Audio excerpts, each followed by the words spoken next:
विद्या स्वादिष्ट किचनमध्ये मी आपले मनापासून स्वागत करते। आज मी आपल्याला थंडगार अशी लस्सी दाखवणार आहे। तर त्यासाठी इथे मी एक मोठी वाटी दही घेतलेलं आहे। हे दही अजिबात आंबट घेतलेलं नाहीये, नाहीतर आंबट दह्याची लस्सी चांगली लागत नाही किंवा त्याला साखर जास्त लागते। त्याच्यामुळे दही आंबट नसलेलंच घ्यावे। हे दही मी घरीच लावलेलं आहे आणि अतिशय छान अशी थंडगार लस्सी आपल्याला दाखवणार आहे मी आता।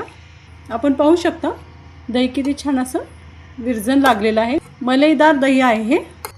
या पातेल्यात आता दही ओतून घेते।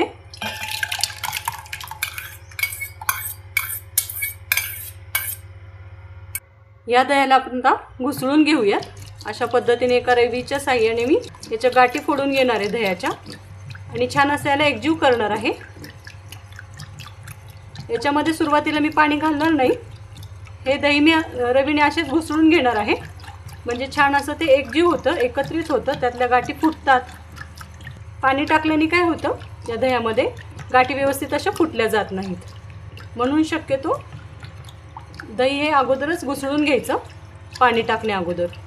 आपण पाहू शकतो छान असं एकत्रित झाले, एकजीव झाले, दह्याच्या गाठी फुटलेल्या आहेत। ह्यातल्या एकजीव झालेल्या दह्यात या आपण साखर टाकूयात। मी 10 चमचे साखर टाकणार आहे।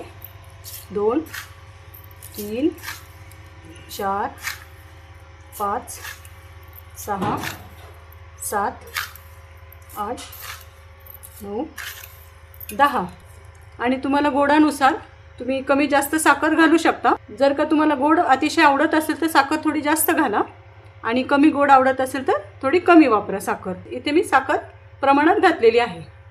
आता परत याला आपण घुसळूया एका रवीच्या साहाय्याने व्यवस्थित। आता याला छान असं घुसळून घेते, या साखरेला व्यवस्थित एकत्रित करून घेते या दह्यामध्ये। जर का साखरेचा जर अंदाज आला नाही तर आपण सुरुवातीला थोडीशी साखर टाकून आपण हे बघू शकतो जी टेस्ट, म्हणजे कमी जास्त गोडानुसार आपण साखर टाकू शकतो त्यात। या घुसळलेल्या दह्यातच साखर टाकून घेतलेली आहे, कारण नंतर जर साखर टाकली ना तर ती एकत्रित करायला फार वेळ लागतो। आता आपण याच्यामध्ये थंडगार असं पाणी ओतून घेऊयात। हा 1 ग्लास पाणी ओतते। परत याला एकदा व्यवस्थित असं घुसळून घेऊयात। साखर पाणी आणि दही व्यवस्थित एकत्रित होते। तुम्हाला जर क्यूब्स घालायचे असेल बर्फाचे तर तुम्ही ते टाकू शकता। मी ते थंडगार पाणी वापरलेलं आहे, म्हणजे हे थंड पाणी टाकल्यामुळे काय होतं, ते बर्फाचं खड्याचं जे पाणी बनतं ना नंतरून, त्याच्याने लस्सी ही थोडीशी कमीच गोड लागते। त्याच्यामुळे थंडगार पाणी जर ओतलं ह्याच्यामध्ये घुसळतानाच हे दही छान असे गोडसर होते लस्सी। मस्त अशी लस्सी तयार झालेली आहे। आता ही लस्सी आपण ग्लासात ओतून घेऊयात।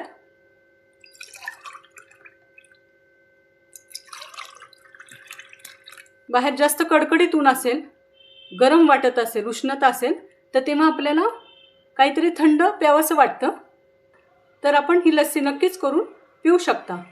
ती शरीराला उत्साहवर्धक आहे, थंडावा देणारी आहे आणि अप्रतिम चवीची ही झालेली आहे।